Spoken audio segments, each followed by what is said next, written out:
Assalamualaikum warahmatullahi wabarakatuh. Jumpa lagi dengan para calon mahasiswa Indonesia tahun 2023, khususnya teman-teman yang akan berjuang di jalur prestasi SNBP. Eh, kita akan kembali mencoba membedah keketatan SNBP, tapi pada video kali ini saya khususkan ke kampus yang sekarang semakin banyak diminati, yaitu UNED atau Universitas Jember. Saya akan buka beberapa data terkait dengan keketatan prodi-prodi di UNED jalur prestasi tahun 2023. Perlu kita ketahui bersama bahwasanya UNED pada tahun 2023 itu bakal menerima 8.450 calon mahasiswa. Dibagi menjadi 3 jalur sama dengan kampus yang lain. Jalur prestasinya 30% lumayan ya, karena banyak kampus itu hanya 20%, tapi UNED kabarnya 30%. Semoga ini benar. Kalau tulisnya 50% dan mandirinya hanya 20%. Sehingga total mahasiswa di jalur prestasi itu sekitar 2.535, di jalur tulisnya 4.225, dan di jalur mandirinya 1.690. Semoga data ini benar ya, artinya kuota untuk prestasi dan tulisnya lebih tinggi dibandingkan kuota jalur mandiri. Nah, menguatkan kembali tentang apa itu angka keketatan, di mana di dalam setiap prodi itu punya angka keketatan dimulai dari perbandingan antara daya tampung atau kuota dengan jumlah peminat dikalikan 100.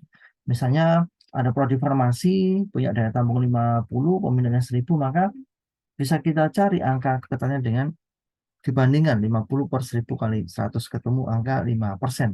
Ini nanti cara membacanya adalah semakin kecil angka keketatan, maka semakin tinggi persaingan, kebalikannya, atau semakin kecil peluang. Jadi keketatan ini bisa diartikan sebagai peluang kelolosan. Jadi semakin kecil angkanya, maka peluangnya semakin kecil. Semakin besar angkanya, maka peluang juga semakin besar. Oke, kita akan buka prodi-prodi ya. Saya khususkan dulu di prodi Saintek karena UNED itu banyak sekali prodinya, hampir 60 lebih. Saya bagi menjadi dua, kelompok prodi Saintek dan kelompok prodi Sosum. Di klaster 1 farmasi menjadi prodi yang paling ketat ya.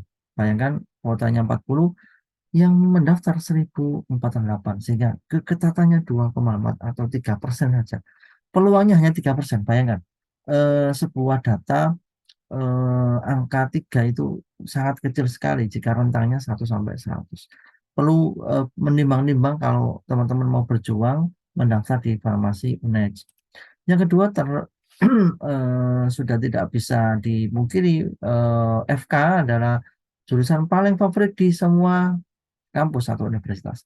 Di UNES kuotanya 35, yang daftar 1.124, sehingga keketatannya di angka 3,11. Kemudian ilmu gizi, ini juga banyak sekali peminatnya di kampus-kampus yang lain. Di UNED hanya 25, peminatnya 679, sehingga keketatannya itu 3,68. Kemudian ada ilmu keperawatan, lumayan ini kuotanya 50, peminatnya luar biasa ya, 1.322, sehingga keketatannya 3,78. Kemudian teknik pertambangan, kuotanya hanya 11, ini sangat kecil sekali karena memang total mahasiswanya mungkin sedikit ya. Peminatnya 257, sehingga keketatannya di angka 4,28. Teman-teman kita bandingkan ya, kalau dengan kampus lain rata-rata prodi klaster 1 itu biasanya kisarannya 6, 7, 8%, tapi di UNED itu di bawah 5%, 2, 3, 4. Ini menandakan betapa sulitnya untuk menembus prodi-prodi di UNED di Jember ya. Melihat peta persaingan antara kuota dan jumlah peminat. Kita akan lihat di kelas kedua ada prodi maka ya PWK ya, perencanaan wilayah kota. Hanya 15 kotanya, peminatnya 337, keketatannya 4,45. Kemudian teknik perminyakan juga hanya 11, peminatnya 235, keketatannya 4,68.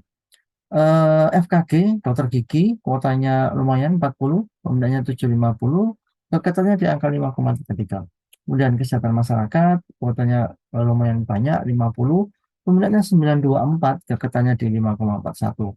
Dan prodi ke-10 ada sistem informasi ya, kuotanya 25, peminatnya 455, keketatannya di angka 5,49.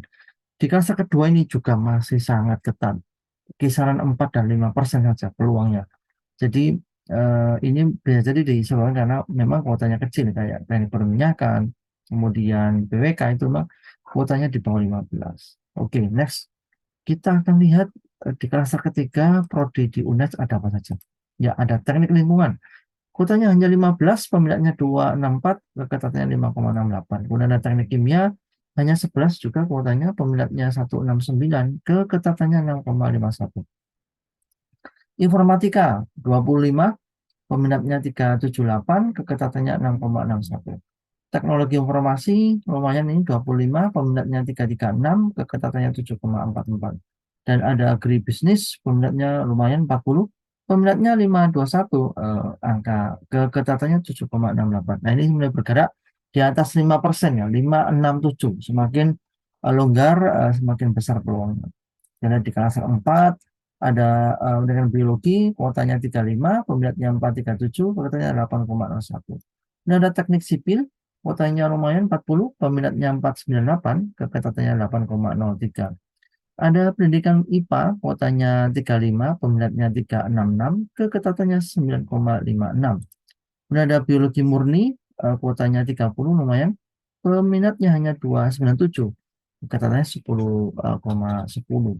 Dan nomor 20 pendidikan matematika, kuotanya 55, peminatnya 497, keketatannya 11,07. Nah, ini semakin besar angka keketatan ya, berarti menunjukkan semakin besar peluang untuk bisa lolos. Dan ini bisa jadi pertimbangan teman-teman untuk pilihan prodinya. Klaster kelima ada teknologi hasil pertanian THP, kuotanya 35, peminatnya 283, keketatannya 12,37. Lalu ada ilmu pertanian, kuotanya 20, peminatnya 152, keketatannya 13,16. Nomor 23 ada matematika, kuotanya 30, peminatnya 225, keketatannya 13,33. Kita lihat di nomor 24 ada teknik mesin. Kuotanya lumayan 30, peminatnya 203, keketatannya 14,78.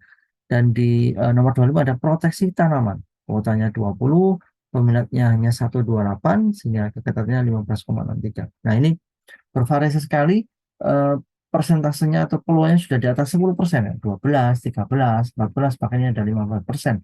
Tentunya ini menambah peluang untuk bisa menjadi alternatif pilihan produk-produk yang punya peluang besar lolos di jalur prestasi.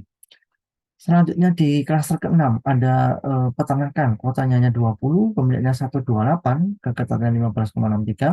Kemudian ada teknik industri pertanian, kuotanya 30, peminatnya 189, keketatannya 15,87.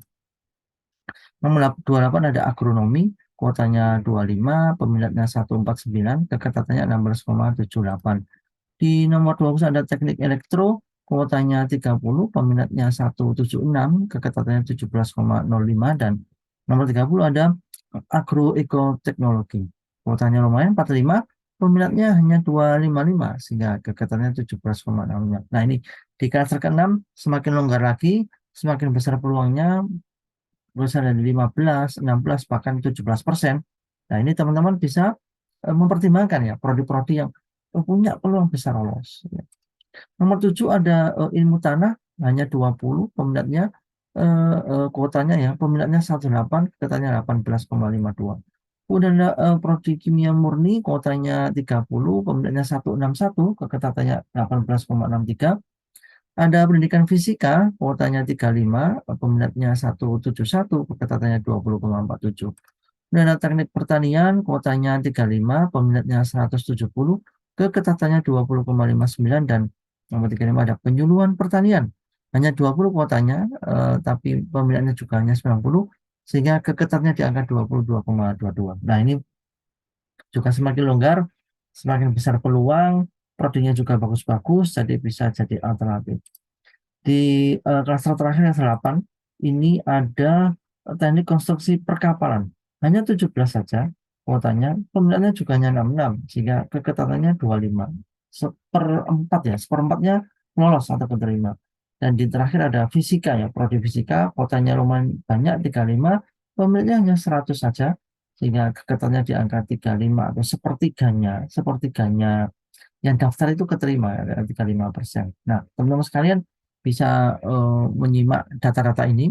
Tentunya sebelum mengambil keputusan untuk memilih prodi, paling tidak data ini bisa menjadi salah satu acuan sehingga teman-teman bisa memperoleh sebuah keputusan yang berbasis data di mana peluang-peluang untuk keterima tentunya berbasis angka keketatan. Baik, untuk itu di video-video berikutnya saya akan lebih fokus untuk memberikan strategi pemilihan prodi yang punya peluang besar diterima.